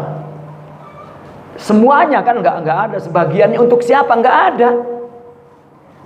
Sebenarnya ketika misalnya seorang suami atau istri mencintai pasangannya, ya, sebenarnya untuk suaminya saja tidak ada. Untuk Allah cuman alamatnya itu gitu loh. Ya. Seolah-olah kita kalau mau kita omong, wahai istri, wahai suami, jangan GR ya, aku cinta kepada kamu, aku cinta kepada Allah sebenarnya. Iya. Karena kalau tubuh yang sekarang ini mati, ganti lagi tubuhnya, tapi tetap mencintai Allah. Namanya istri kedua. Kalau mati istri pertamanya gitu. Ya. Kalau mati bu istri pertamanya, jangan takut. Ya, nunggu mati dulu katanya. Ya. Ya. Tetap, makanya jangan GR. Nah sekarang istrinya mati. Hanya engkau, loh hanya engkau. Ya. Itu sudah terkubur, bukan Allah. Kalau fisik betul hanya engkau. Tapi kalau cinta, tidak. Makanya ada kisahnya, seorang wali, Pak Wali, ya, istrinya mati, nangis. Akhirnya menguburkan istrinya. Dia jalan juga nggak kuat. Dipayang oleh muridnya dua tuh, sampai ke kuburan. Lalu dia doa, nangis. Muridnya di kiri, di kanan. Sudah saya ya, insya Allah ini dalam rahmat Allah, istri saya pasti soleha bla bla. Iya. Lalu nengok ke muridnya, kamu punya adik perempuan tidak? Katanya. Coba itu, dia ingin ibadah terus. Maka kata muridnya, punya saya dua, ya, adiknya dengan kakaknya. Mana yang akhlaknya lebih bagus, adiknya atau kakaknya? Adiknya saya. Aku lamar ya. Iya saya, nggak apa-apa. Baru dia pergi sambil menangis. Ya. Itu orang sudah mempunyai rohani itu tetap. Bukan, wah kalau wali mah kalau dapat musibah ridho. Jadi istrinya mati tertawa dia. Hahaha, ini yang aku tunggu-tunggu sudah lama. Kan tidak. Itu bukan wali, itu kita tuh. Ya, istri mati, ini emang gua tunggu. Wali tidak, karena dia sayang betul dengan jelmaan Allah itu. Ya, nggak mau dia menyakiti makhluk, harganya sama dengan menyakiti penciptanya. Nggak mau. Ya. Kalau kita kan langkahi dulu mayitku, kata istrinya tuh. Rupanya begitu istrinya mati, ini suaminya ngelangkahin terus. Ditanya oleh orang, bang, sudah bang, sabar bang. Udah bang, ya, ibunya sudah wafat. Bukan, dia sebelum hidup, waktu hidup bilang kalau mau kawin lagi langkahi dulu mayitku. Makanya aku langkahi, ya, aku langkahi kamu katanya. Ya. Karena dia mau kawin lagi tuh. Maaf ya ibu-ibu humor ya. Ya, tapi humor itu bener nih. Ya, itu cinta. Jadi bukan cinta ini yang dibicarakan agama, ya. Cinta rohani itu, agama itu cintanya itu. Ya. Jadi nggak ada pertanyaan bagaimana untuk membedakan antara cinta suami dan Allah. Nggak ada. Jika dia sudah punya cinta itu Allah. Coba Allah, Nabi bilang begini, man kana yu'minu billahi wal yawmil akhir falyukrim jarah, katanya.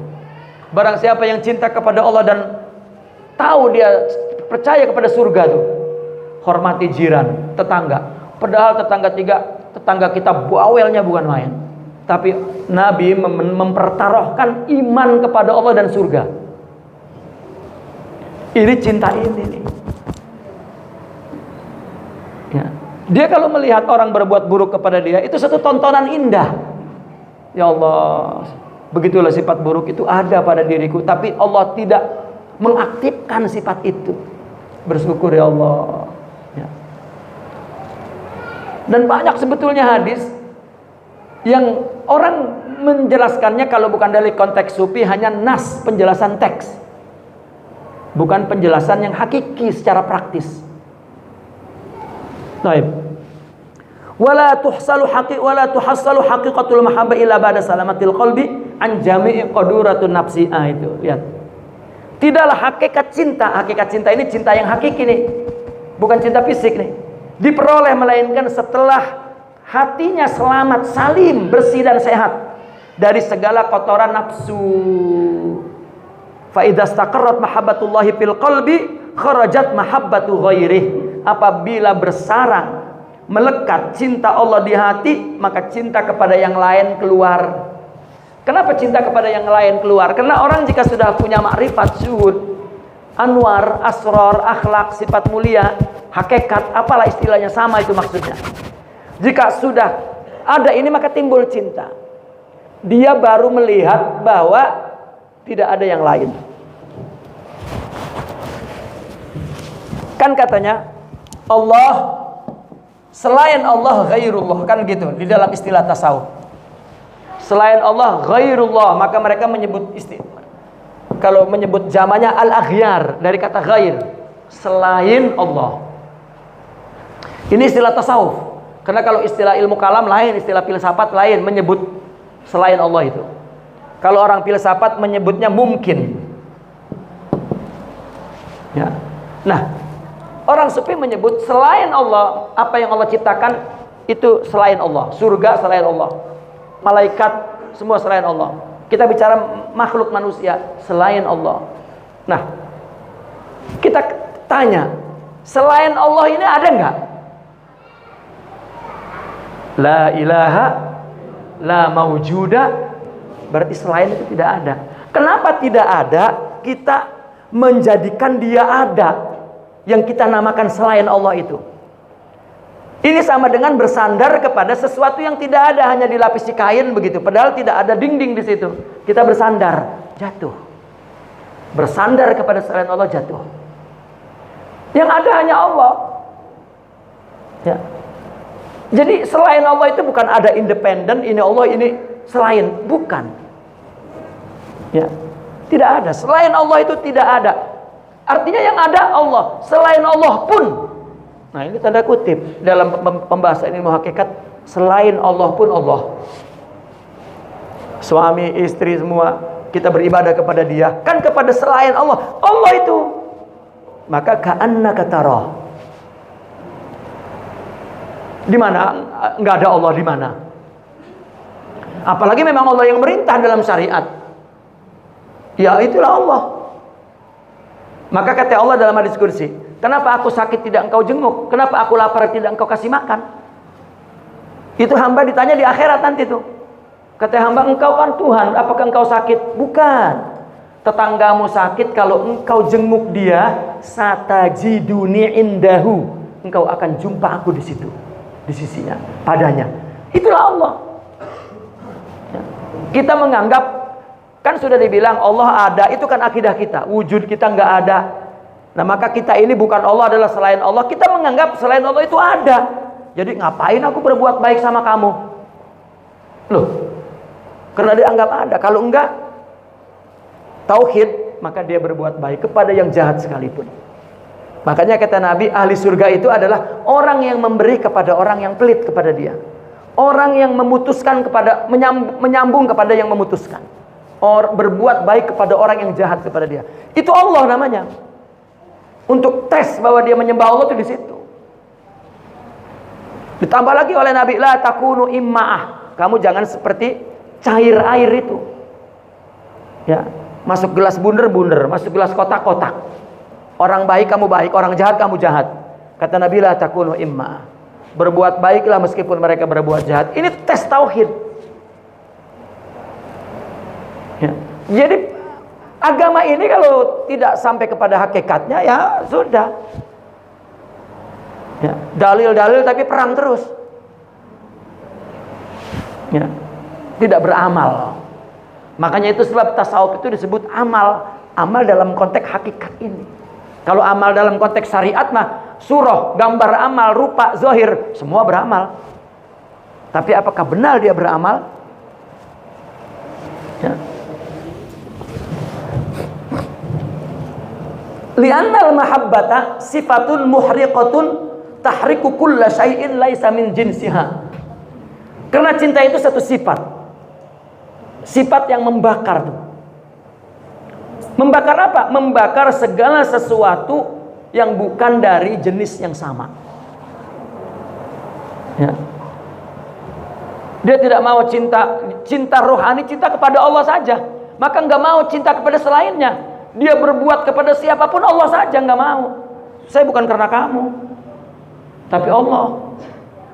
Makanya mereka diucapkan terima kasih nggak mau. Para sahabat dulu apabila berbuat baik terima kasih, sampai ada istilah sampai sekarang di Arab itu, meskipun itu hanya tinggal ucapan, la syukra 'alal wajib katanya. Saya ini berbuat baik kepada kamu, Allah yang mewajibkan, nggak perlu diterima kasih. Kita makan marah, kamu kok nggak ada adabnya ya, nggak ada terima kasih sama sekali. Kacau itu. Itu baju orang lain dipakai, baju kita ya udah memang kita untuk Allah, jangan dipakai. Ya, kita pakai baju itu. Itu kan dalil untuk orang lain, kecuali guru, orang tua mau ngajarin baru kamu terima kasih. Itu untuk menanamkan tarbiyah. Kalau dalam memarasa kehidupan sehari-hari, kita yang berakhlak kepada Allah, jangan nuntut orang berakhlak kepada kita. Ya, itulah cinta akan membakar. Makanya wali dulu, ada kisah Imam Junaidi al-Baghdadi, saya sering mengangkat cerita ini. Begitu udah tua kan udah nggak ngajar lagi, udah menjauhi dari orang. Tiba-tiba dia pergi haji di Mekah. Terdengar bahwa Imam Junaidi pergi haji di Mekah, semua orang ikut pergi haji. Murid-muridnya terutama. Begitu Imam Junaidi sedang berdiri di depan makam Ibrahim menghadap ke Ka'bah, sedang bersandar begitu. Orang memeluknya. Ada seorang yang memeluknya erat-erat di perutnya. Lama-lama orang itu menyadari, kok Imam Junaidi kok nggak kenal ya sama saya. Maka ditanya, ya Imam, kamu lupa dengan aku? Maka Imam Junaidi tanya, kamu siapa? Kata orang itu bilang, aku muridmu wahai Imam, ana khadimuk. Saya melayanimu 20 tahun. Menyiapkan makanmu, membawa kitabmu, menyiapkan tempat dudukmu, 20 tahun aku khidmat dengan engkau. Aku si fulan ya Imam. Oh, dipeluk oleh dia. Lalu apa beliau mengatakan? Orang-orang menyangka bahwa aku berinteraksi dengan mereka. Tidak, aku berinteraksi dengan Allah. Lupa tuh perbuatan baik. Kita mau diingat perbuatan baik kan? Lu lupa sama gua, ya Allah. Lu kalau gak ada gua mati lu. Allah, tidak ada yang mampu makhluk ini. Kita kalau diberi kedudukan itu, berarti kita dihormati oleh Allah untuk menjadi wakil Allah. Ya, memberikan manfaat kepada sesama. Allah hakikatnya yang memberikan. Ini kan manusia bermusuhan itu karena tidak ada akhlak itu. Tidak ada tauhid. Ya, katakanlah tidak ada tasawuf. Cuman malu kalau kita ngomong tasawuf, karena orang yang bertarekat pun malah lebih kacau akhlaknya daripada yang. Saya sering melihat, katakan ada saudara kita yang sering membid'ahkan kata tasawuf. Terkadang saya melihat akhlak mereka lebih bagus daripada orang-orang yang bertasawuf itu. Dia komitmen dengan zahir. Orang tasawuf wala zahir wala batin malah. Ya, omongannya tidak sesuai dengan syariah, perilakunya tidak sesuai dengan hakikat. Ya. Nah, itulah perlu ada pembetulan tentang tarekat dan tasawuf itu.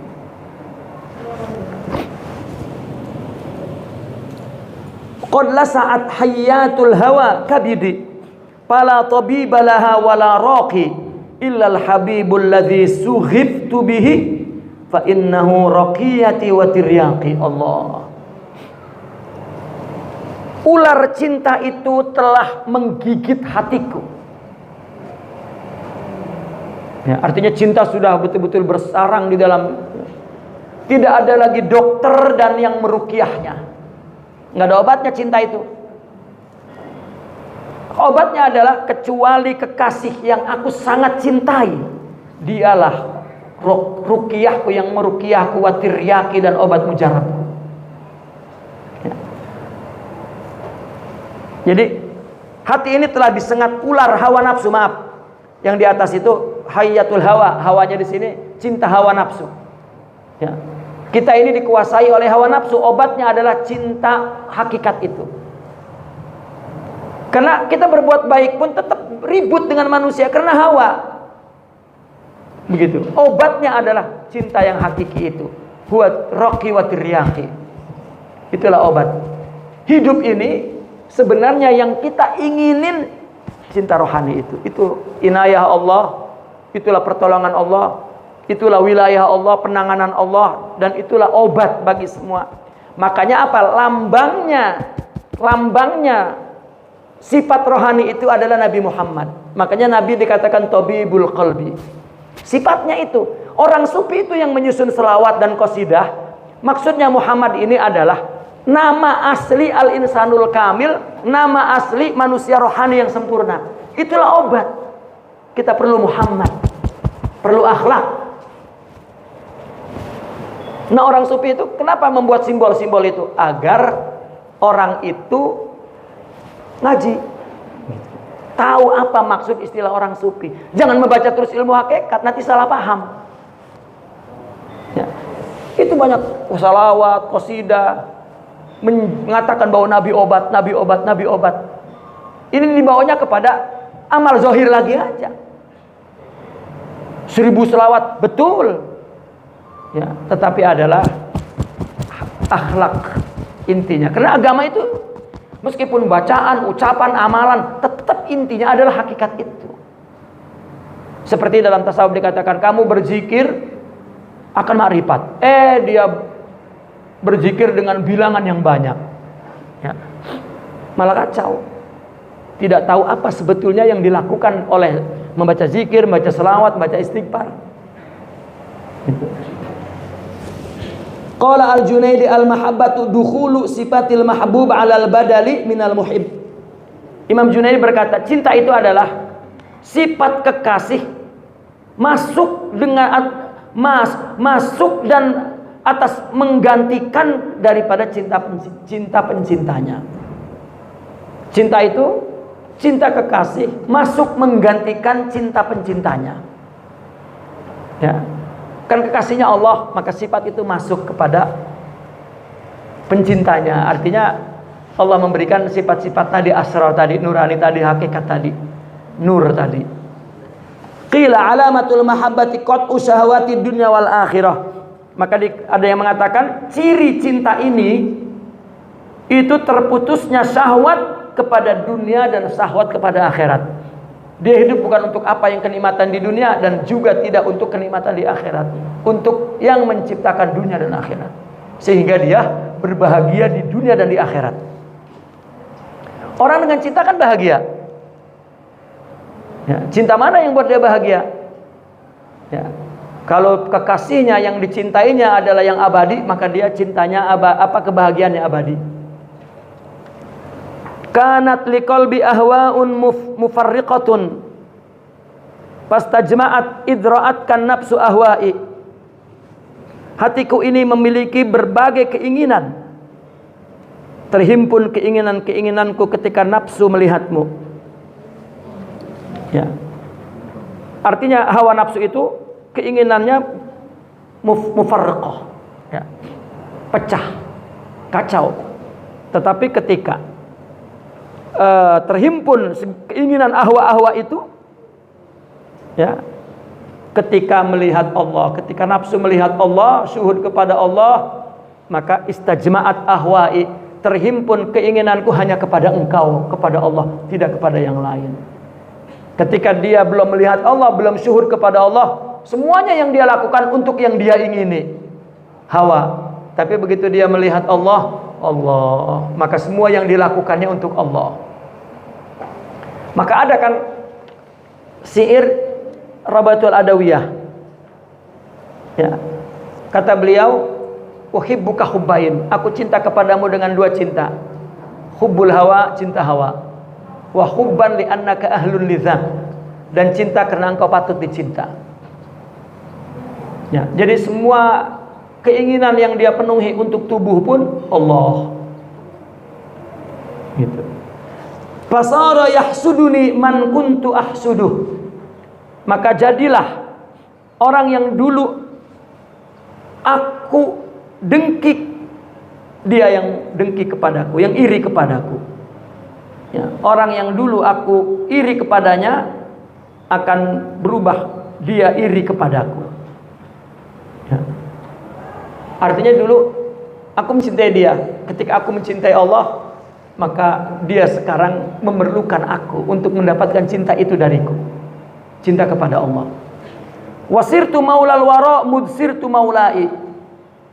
Aku telah menjadi tuan makhluk ketika kamu telah menjadi tuan bagiku. Ya, ini pertamanya sirtu ya. Sirtu maulal wara mudsirta maulai. Yang kedua ta. Aku telah menjadi tuan bagi makhluk. Sejak kapan? Sejak engkau Allah menjadi maulaku. Ya. Dulu dia apa-apa untuk orang, kemudian dia untuk Allah, baru kemudian ketika dia mempunyai cinta Allah, maka apapun yang dilakukan untuk Allah, maka orang mencintainya karena dia menyangka bahwa dia mencintai dia. Tidak, aku berbuat baik karena Allah, maka baru orang sekarang mencintai aku. Mungkin cinta dia karena kemaslahatan dia. Ya. Aku menjadi maula mereka ketika Allah menjadi maulaku. Sama dengan kisah Zulaikha. Kita menyebutnya Zulaikha, orang sebenarnya ejaannya Zalikha. Ya. Ditasghirkan menjadi Zulaikha. Nah, sama dengan kisah Zalikha itu. Kan kita tahu kan cintanya kepada Nabi Yusuf, Allahu Akbar ya, sampai buta matanya tuh. Sampai dia tidur-tidur di pinggir jalan ya. Sampai dia mencium bau Yusuf dalam jarak beberapa meter, beberapa kilo bahkan katanya.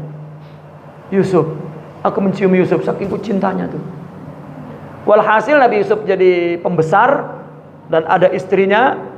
Nah, kemudian raja itu mendengar, aku mendengar Zulaikha ya di mana-mana selalu menyebut engkau. Apa itu kisahnya? Dikisahkan dulu Zulaikha itu bla bla bla di penjara apa semua gitu. Maka kata rajanya itu, ya, tidakkah engkau simpatik untuk mengambilnya dia sebagai istri? Maka dipanggillah Zulaikha di depan raja dan di depan Nabi Yusuf. Begitu. Maka Nabi Yusuf izin kepada istrinya untuk menikahi Zulaikha. Ya mungkin istrinya ngasih izin karena udah tua. Udah keriput ininya, udah kotor, udah matanya buta, ya enggak apa-apa lah. Ya. Tanya istri dah, kalau boleh gak saya kawin lagi? Boleh ya, tapi sama yang umur 80 tahun katanya gitu. Ya. Nah, istrinya Nabi Yusuf ini mengizinkan Nabi Yusuf menikah Zulaikha. Lalu jubah Nabi Yusuf itu ditutupkan ke tubuh Zulaikha itu. Ketika mau akad tuh, ditutupkan, dibuka, berubah muda. Lebih cantik dari yang dia jumpai ketika Nabi Yusuf muda. Maka kata Nabi Yusuf, silakan ganti pakaian dan mandi. Dibawa oleh dayang-dayang ke kamar, dimandikan apa semua. Begitu dia masuk ke kamar, dia ngaca, terkejut. Hah? Dia membayangkan wajah ini lebih cantik dari wajah yang dulu dia banggakan. Dia duduk menangis. Baru ternyata Nabi Yusuf dulu enggak suka kepadaku karena dia cinta kepada Tuhannya, tidak tertarik sama sekali dengan aku. Dulu kan dia selalu bilang, uhibbu Yusuf, aku cinta Yusuf. Selalu begitu setiap hari itu sampai tua sebelum waktunya, sampai matanya buta karena menangis. Tapi begitu dia melihat satu mukjizat Nabi dan wajahnya cantik, kan ini mukjizat. Baru dia ya berubah, cintanya yang jujur kepada orang berubah seketika itu jujur kepada Allah. Baru dia bilang, ya Rabba Yusuf. Baru dia panggil Tuhan Yusuf, ya Rabba Yusuf, uhibbuka. Lupa sudah dengan Yusuf. sayyidi, habibi, sanadi, anta habibi, anta qalbi, anta ruhi, ya Rabba Yusuf. Udah bersenandung memanggil Allah. Diketok-ketok pintunya, ada waktunya akad nggak dibuka. Ya. Berapa dayang udah ngetok nggak dibuka. Akhirnya Nabi Yusuf yang ngetok pintu. Ya Zalaikha, kami menunggu untuk akad nikah. Saya Yusuf ya Zalaikha. La uhibbuk, uhibbu rabbak. Pindah sudah. Ya, aku tidak cinta kepadamu, aku cinta kepada Tuhanmu. Aku sekarang tahu apa sebetulnya kekasih. Bukan engkau wahai Yusuf. Ya Rabbi, nggak kawin terus. Ya, itulah cinta yang dimaksud, ya, bahwa dia tidak dia menjadi tuan manusia setelah dia menjadikan Allah sebagai tuannya. Taraktu linnasi dunyahum wa dinahum. Aku tinggalkan orang dengan dunia dan agamanya. Dia sibuk sholat, puasa, nyari dunia, itu sibuk kepada benda. Tidak ada hakikat. Suhlan bihubbika ya dini wa dunyaya. Kenapa aku tidak tinggalkan mereka? Karena aku sibuk dengan cinta kepadamu wahai Allah. Itulah wahai agamaku dan duniaku. Artinya orang sufi ketika mengatakan dia cinta Allah enggak dunia, enggak cinta amal, bukan tidak mencari dunia, tidak beramal, bahkan dia lebih rajin namun lillah. Ya. Apa yang dilakukan Zalaikha setelah itu? Dia menjadi khidmat kepada Nabi Yusuf dan istrinya dan semua orang-orang di situ untuk Allah. Ya. Satu riwayat tetap dinikahi tapi tidak mau, sudah tidak mau lagi bersama. Ya. Nah, ini adalah cinta hakiki. Nah, ini sebetulnya kita memerlukan cinta itu untuk kita gunakan mencintai Allah melalui perintah-perintahnya. Suami, istri, anak, tetangga, tetamu, murid, kawan, sahabat, guru, rakyat, semua. Binatang, tumbuh-tumbuhan, semua. Maka kita dipercaya oleh Allah untuk memelihara semua itu. Itu yang dikatakan bahwa seorang wali kutub itu orang yang diberikan oleh Allah untuk mengatur dunia. Ya, itu maknanya. Karena dia melakukan sesuatu dengan Allah, untuk Allah.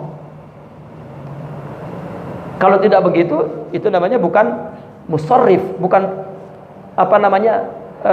hakut tasrif. Bukan orang yang diberikan hak untuk mengatur dunia. Itu cuma istilah. Tapi di luar, kalau ya saudara-saudara kita sering mengatakan orang di tasawuf itu kalau udah jadi kutub itu jadi Tuhan. Karena dia diserahkan hakut tasrif katanya, hakut tasarruf. Itu mereka salah memahami. Baik.